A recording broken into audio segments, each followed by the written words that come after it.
Well, howdy, free people of the Rocky Mountain region. This is Brandon from freestatecolorado.com with your weekly news roundup for June 24th, 2023. Every week, I take a look at some headlines and articles that you may have missed this week, hopefully providing you some useful information, especially if you're politically active. As always, you can find archives, interviews, and original articles on freestatecolorado.com.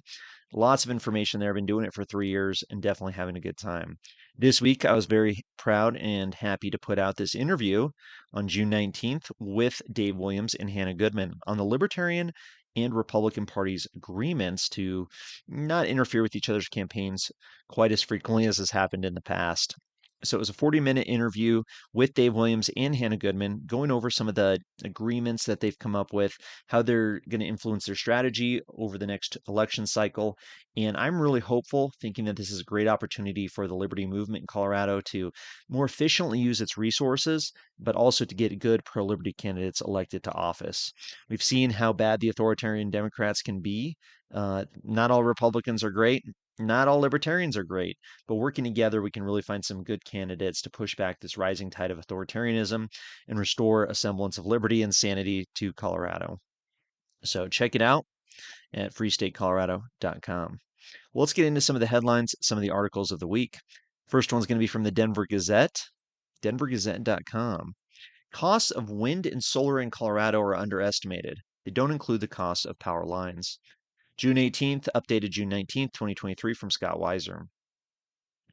Xcel Energy's new $1.7 billion power pathway project to build 550 miles of new 340 kilovolt power lines and at least 4 new substations in eastern and southeastern Colorado will add to the cost of renewable energy.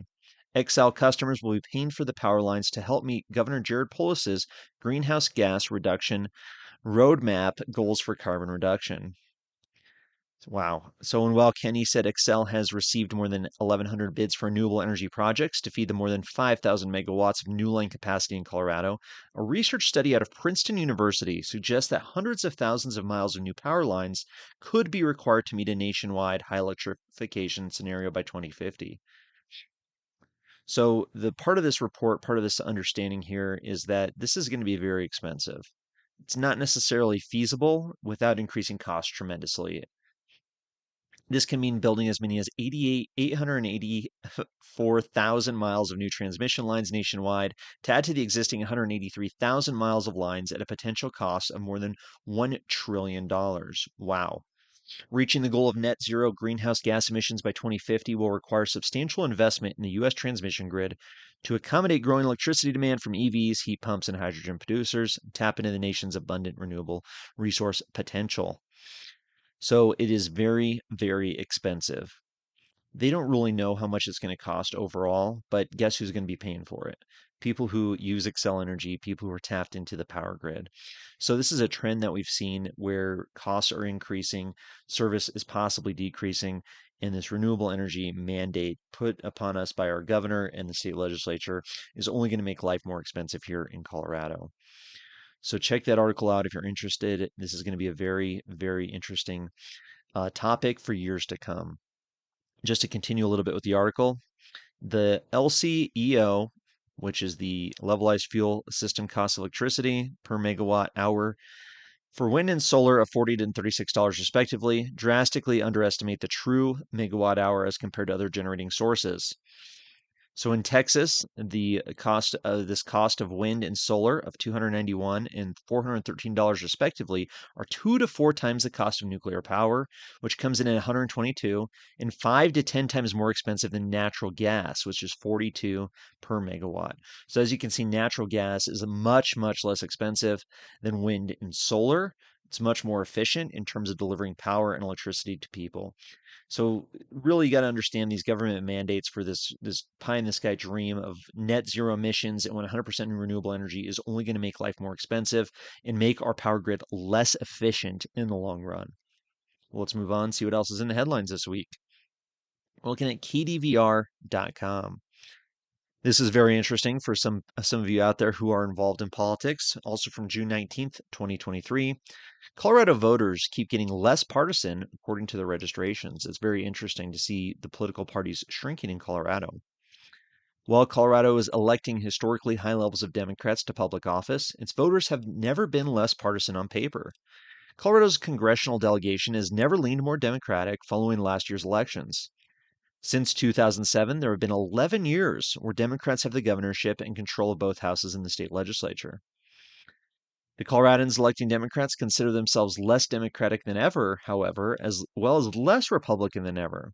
As of June 1st, nearly half, 47%, of Colorado's active registered voters were registered as unaffiliated, the highest share of any June on record.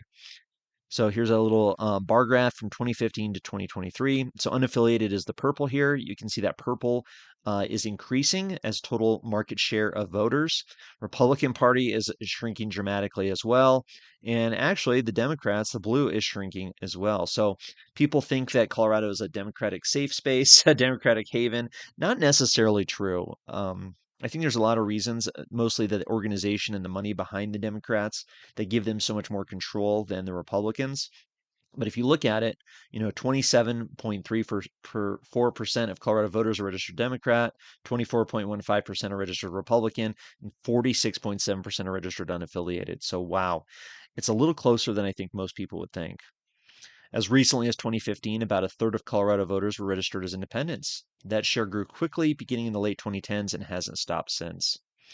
So very interesting to see that.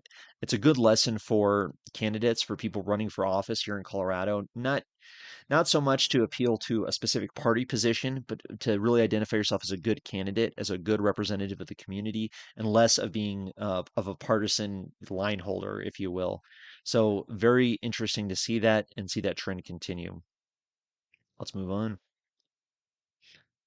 Great article from Sherry Pike off Complete Colorado, page 2. New Colorado laws create confusion, conflict over making unserialized guns legal. Our wonderful, by that I mean horrible, authoritarian governor signed 5 anti-gun bills into law this year, and this is one of the worst ones out there. It was Senate Bill 23-279.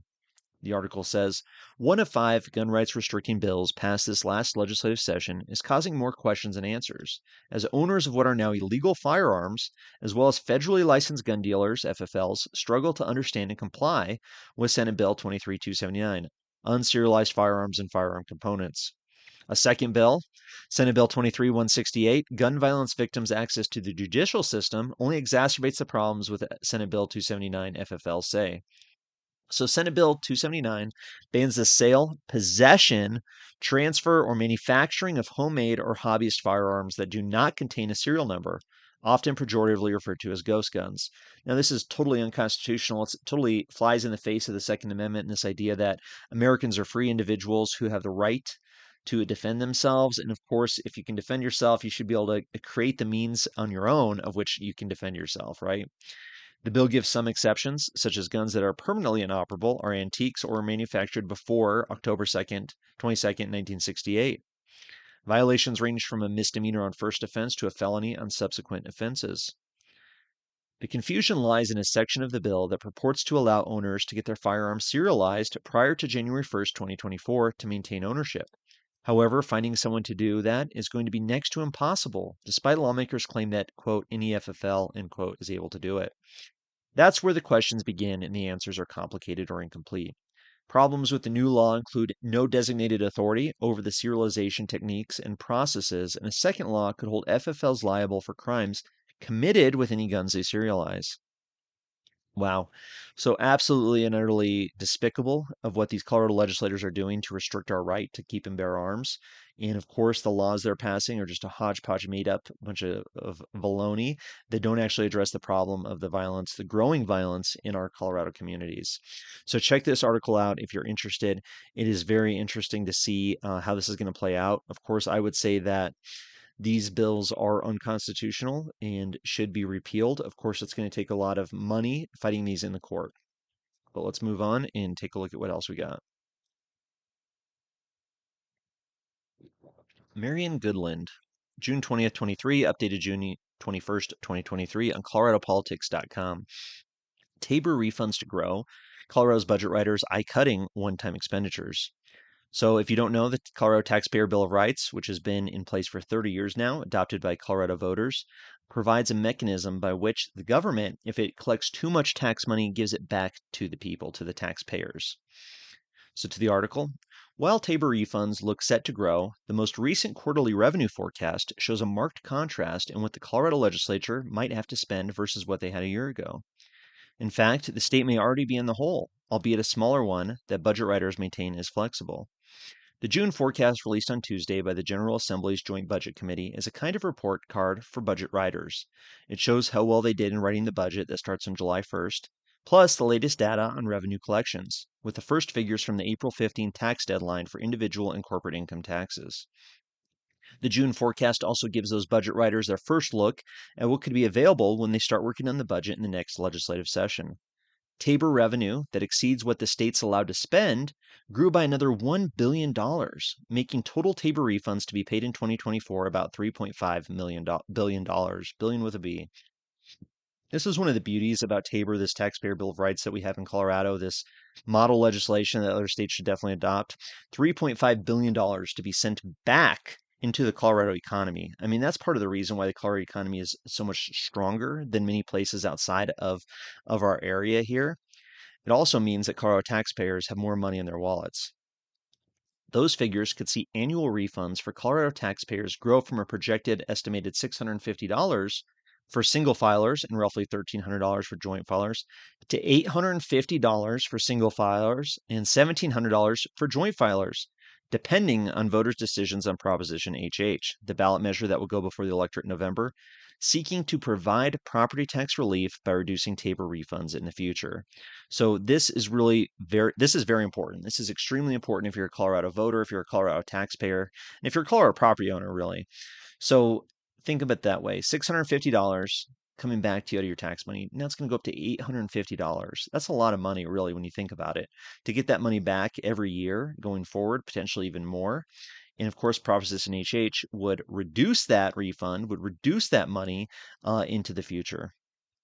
Wow. A companion legislation that equalizes the TABOR refund for all recipients is tied to the ballot measure's passage. Another really bad bill.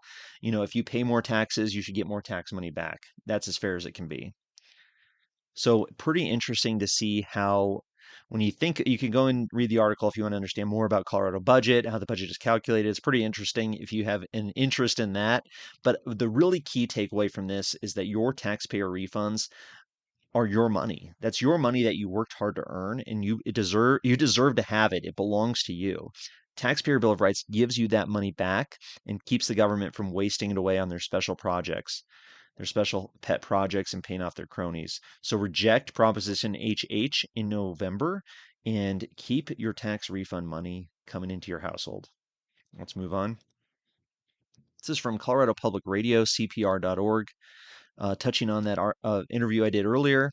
This is from June 22nd, 2023. Colorado Libertarians look to work with defeat-weary Republicans by getting out of their way in future elections. There's a friend of mine, Mr. Brian Piotr, former U.S. Senate candidate for the Colorado Libertarian Party last year. Colorado Republicans and the Libertarian Party of Colorado will head into the next election year with a first-of-its-kind collaboration in the state. Colorado GOP Chair Dave Williams called the agreement unprecedented in an announcement email to party supporters and said he believes it will greatly benefit Republicans by preventing spoiler candidates from entering races in 2024. Libertarians have agreed not to enter political races where the GOP candidates meet their standard for pro-liberty candidates. The idea, supporters say, is to create a coalition that can help Republicans win close seats while giving Libertarians more influence in picking office holders who can advance their ideals. That's a key part of it, is that the Libertarians are only gonna not help, but only gonna allow, I guess, Republican Party candidates to run unopposed if they adhere to libertarian or liberty principles. Because the truth is, not all Republicans are liberty leaning. So Libertarians have a huge potential here to ensure that Republican candidates are liberty minded. In 2022, Republicans placed some of the blame for their defeat in the 8th Congressional District on the Libertarian candidate in the race. Richard Ward, pictured here, pulled in 9280 votes, more than 5 times Democrat Yadiro Cavello's margin of victory. For some libertarians, frustrated after years of electoral disappointments, their 2022 Senate candidate, Brian Piotr, drew less than 2% of the vote. This looks like a way to leverage their political power and elect candidates they're more aligned with. We would prefer to work with you and not against you, to support the Colorado that your voters believe they are supporting. We are committed to working with you to end Democrats' one-party rule here in Colorado, stated a letter from Hannah Goodman, chair of the state's Libertarian Party. The Libertarian Party said they did reach out to Colorado Democrats asking to work together as well, but have yet to receive a response. So pretty interesting to see that, there's a potential for libertarians to gain. At a recent monthly meetup of libertarians in Denver, the small group of attendees expressed support for the deal, in the hope that it'll make the minor party more relevant in the state and help disrupt one-party rule. In the last few election cycles, Colorado Democrats have further cemented their political power. They currently hold every statewide office and their widest legislative majorities in state history, as well as both U.S. Senate seats and 5 of the 8 congressional seats. Aaron Lamb, the mayor of Keensburg, is one of Colorado's few libertarian office holders. He said he views the agreement as a net positive, noting that voters here have never elected a libertarian to statewide office. I think the philosophy behind this effort, which again, it's a non-binding contract, as everyone has acknowledged at this point, is an effort of goodwill to hopefully make the Republican Party choose candidates that are more libertarian, he said. Lamb sees a lot of overlap between libertarians and Republicans on issues like government overreach, taxes, and Second Amendment rights, and views the GOP as becoming in many ways a perpetual minority political party in Colorado. I think that this is the only reason that the Republicans chose to make this kind of deal, or to come to this kind of agreement, is because they recognize that they've lost power. So very, very interesting. You can definitely continue to read this article. This is going to be very huge to see how this plays out in the future. And hopefully it benefits the majority of Coloradans who want to be free, who want to have more money in their pocketbooks and be able to defend themselves and raise their families according to their own wishes. So let's move on.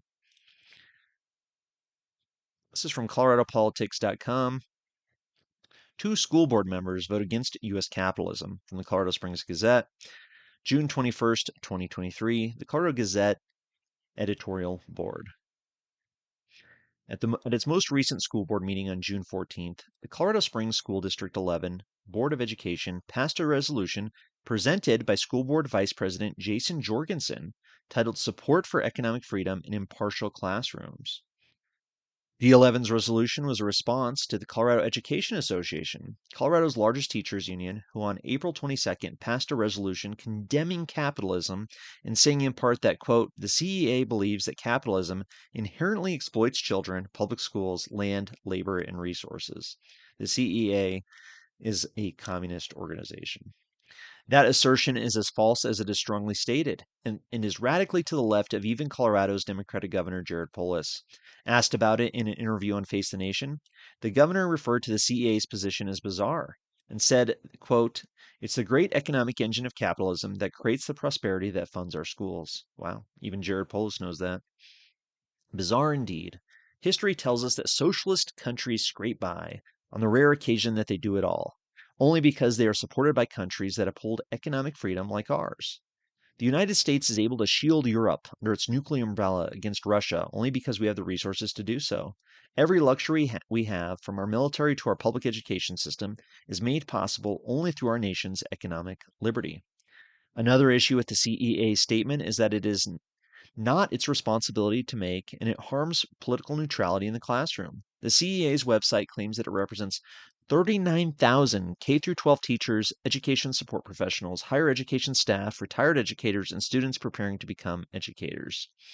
So pretty interesting.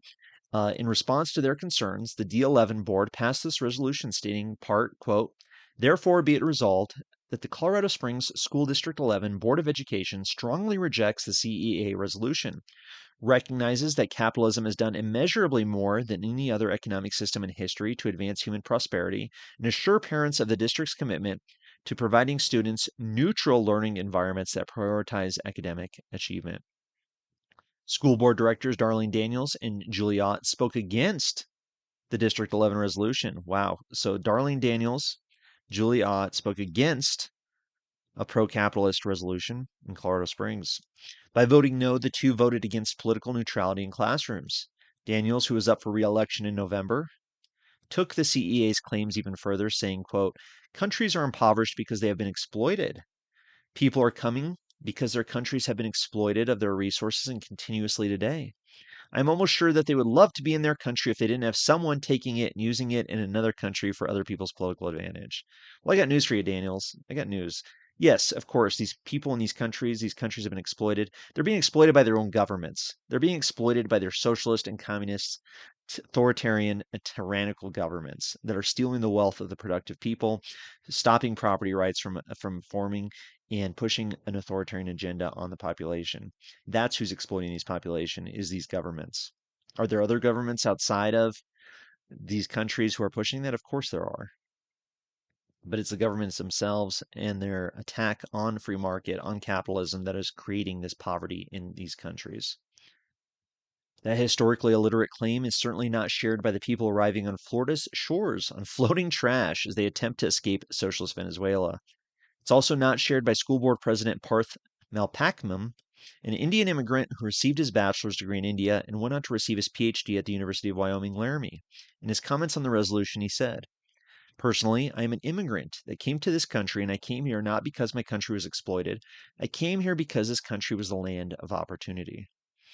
Director Jorgensen, who presented D11's resolution, referred to the CEA's position as anti-American. True.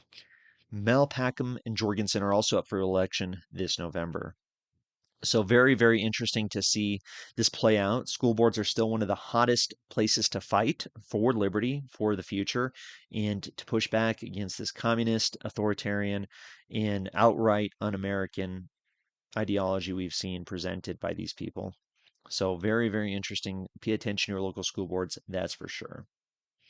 Let's move on. Taking a look at Complete Colorado, page 2, great website. Love being able to share their content. Another Sherry Pife article from June 23rd, 2023, very recent. Colorado legislator disparages Titanic submersible dead. $250,000 ticket to a watery grave. Wow. A state lawmaker from El Paso County found herself in hot water after taking to Twitter to disparage the 5 people who were killed after their deep sea submersible reportedly imploded near the wreckage of the Titanic. Representative Stephanie Vigil, one of the top targets in the 2024 election. Vigil barely won. She barely won. It's hard to believe that she did win in Colorado Springs, and she has proven to be a radical, anti-Colorado, anti-freedom legislator. So take note, voters in Colorado Springs, that Stephanie Vigil does not represent Colorado values. Vigil took issue with 5 people who paid $250,000 each to explore the wreckage of the Titanic, which sunk on its maiden voyage in 1912, killing more than 1,500 people.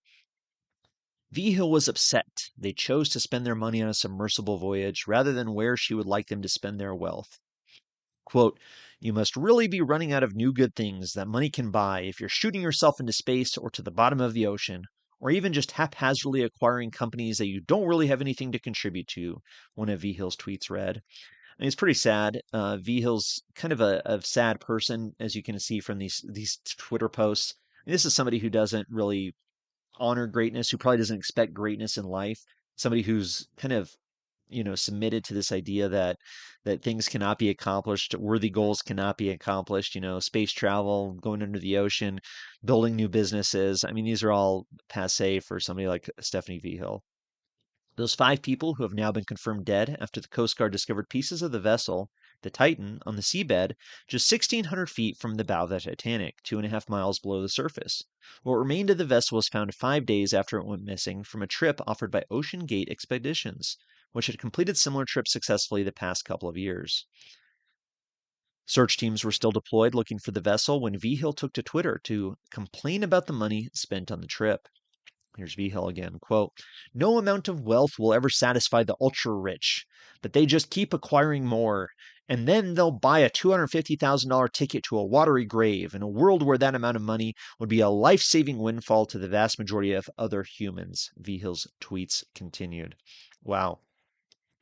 So Vigil, of course, is somebody who's probably never going to achieve real greatness in her life, doesn't understand that humans can strive for great causes, push the limits of society, and move humanity forward.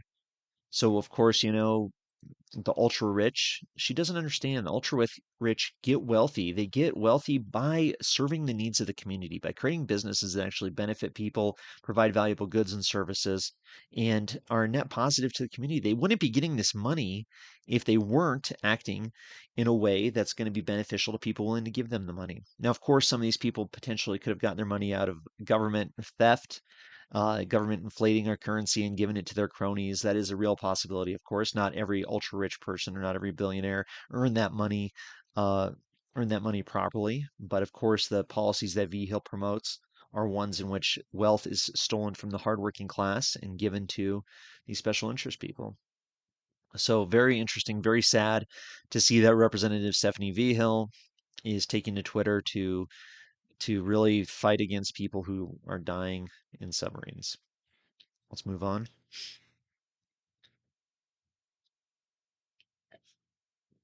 So, of course, it's very unfortunate the situation in Denver over the last several years. Denver's been deteriorating for a long time, but really since the COVID tyranny, this whole pandemic, Denver's really suffered.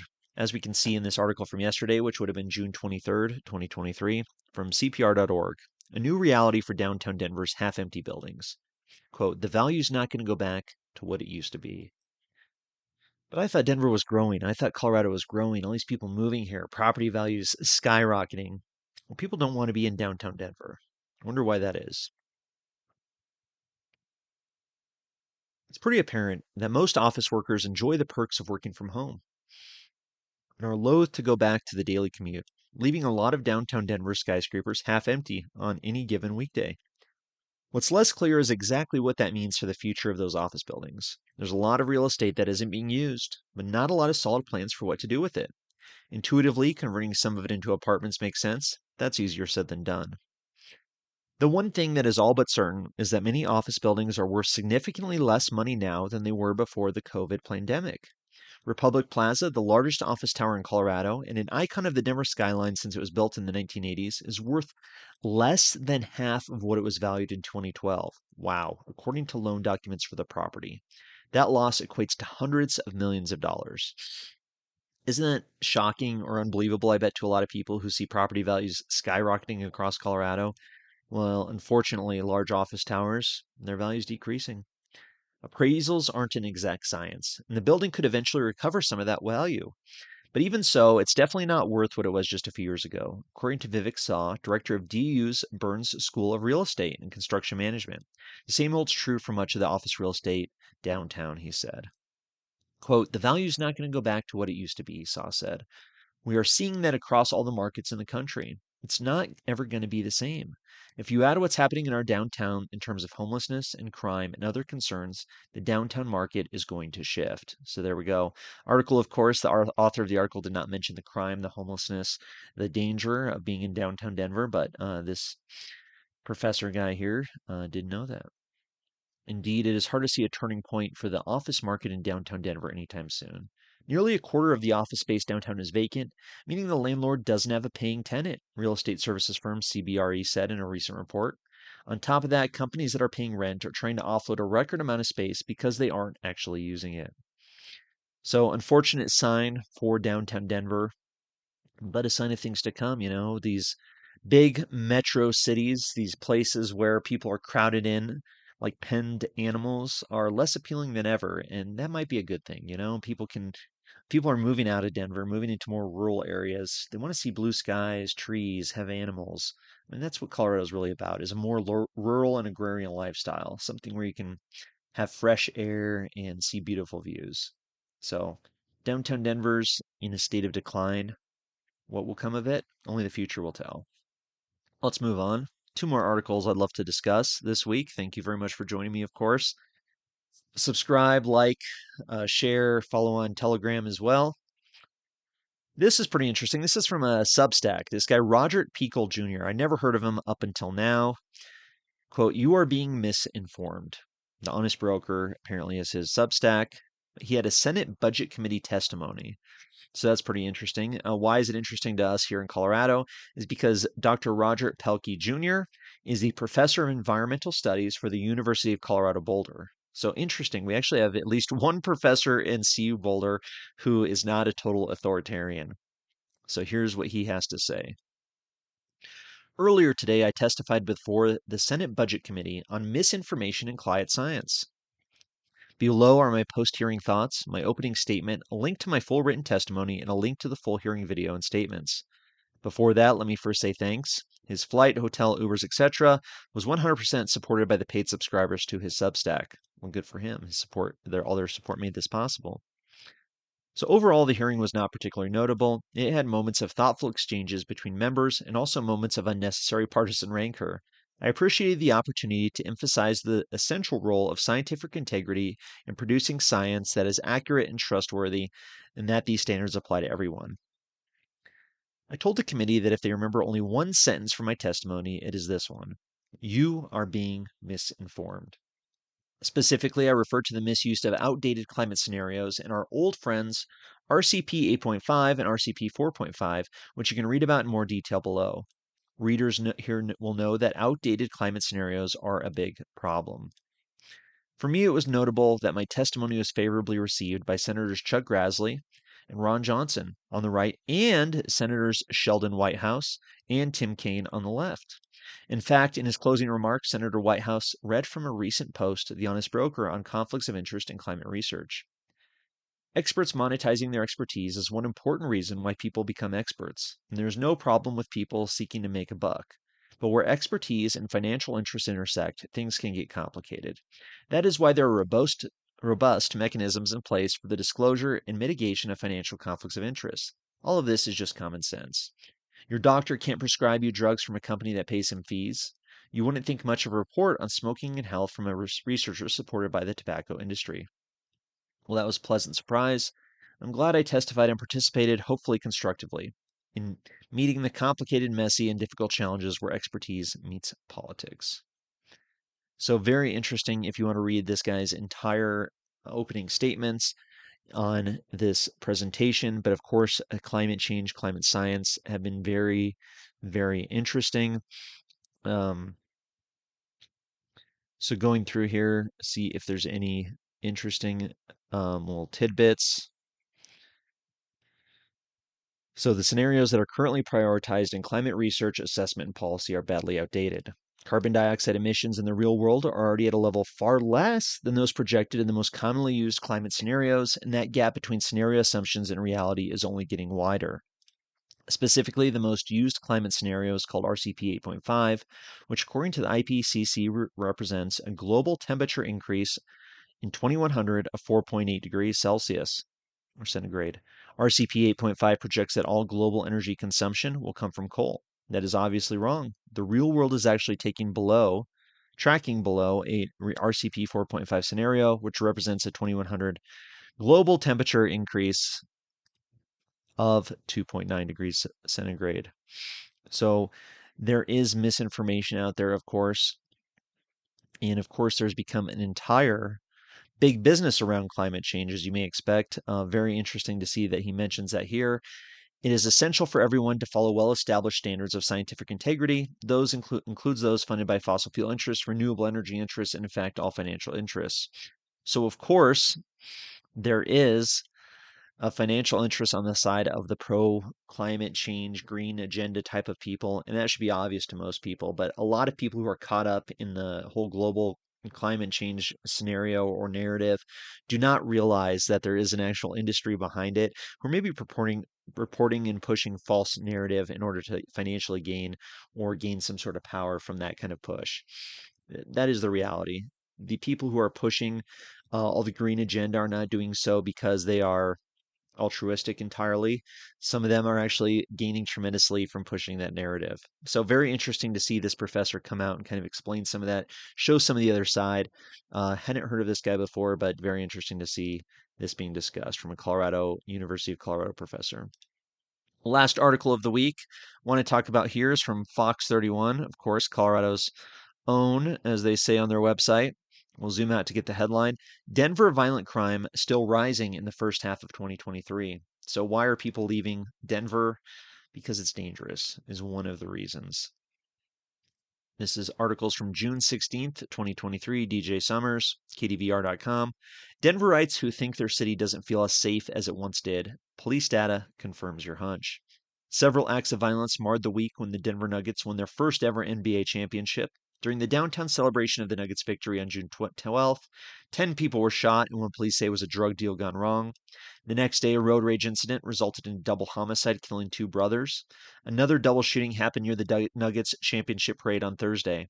Cities typically see more violent crime in summer months, meaning this year will have to play out to make a fair comparison about 2023 violence. However, Denver police data shows violent crime increasing in 2023 relative to the same months in previous years. So that's sad. That's not a good thing. Denver murders, aggravated assaults, and robberies year to date 2018 to 2023. So you can kind of see where that's trending. 2018, 2019, 2020, 2021, 2022, and 2023, unfortunately. Wow. Lots of assaults, murders, and robberies going on. And of course, our idiot legislators and city council members want to go after guns, blaming those as the mechanism of why crime is being caused. When the reality is there's a lot more guns outside of the Denver metro area, and crime is not increasing like it is in Denver. It's not the guns, people. Both the monthly number of violent crimes and the total number of violent crimes to date are rising in 2023. The graph above shows the monthly number of robberies, aggravated assaults, and murders recorded by the Denver Police Department from 2018 to 2023 in the months of January through June. This year, there have been more in April and May than in the same months in any previous year. There have also been more crimes in total. So year to date, you can see, wow, here in 2023, year to date, we're looking at 2141 in terms of violent crimes through June 14th, the most out of the last 5 years. Absolutely and utterly shocking, terrible, and the headlines are there every day, folks. I mean, you see the crime, you see it increasing. I mean, there's a reason that Denver is in such decline. But those individuals who are willing to become leaders in their community, address these problems, and stand up for people who are being hurt by criminals, I think they have the real future in Colorado politics in particular. Well, thank you very much. Really appreciate you joining me this week. Any news stories I forgot or didn't mention, please leave it in the comments. We'll be back next week with some more stories, some more useful information. I hope for those of you who stuck around to the end here, part of the information I'm conveying is for political candidates, for people who are activists or running for office. I mean, use this information, right? I mean, if you're running for office and you can speak to the fact that crimes are increasing in Denver, that there's misinformation behind climate science, that skyscrapers in Denver are being vacant, that our taxpayer bill of rights refunds are increasing. And this is valuable information that you can use in your political campaigns as well as in your activist activities, whether testifying at your local city council, state legislature next year, or developing a political activist group in your community. Information is power. Being able to speak the truth against the lies and ideological dreams of the authoritarians in our society is a key factor in creating a free state of Colorado. Well, appreciate you. Get on freestatecolorado.com and sign up for the email newsletter. Promise one day I will start doing that. But thanks again. Hope you enjoy this beautiful weekend. The rain has finally stopped. Get out there, spend some time with your family and friends, and take care.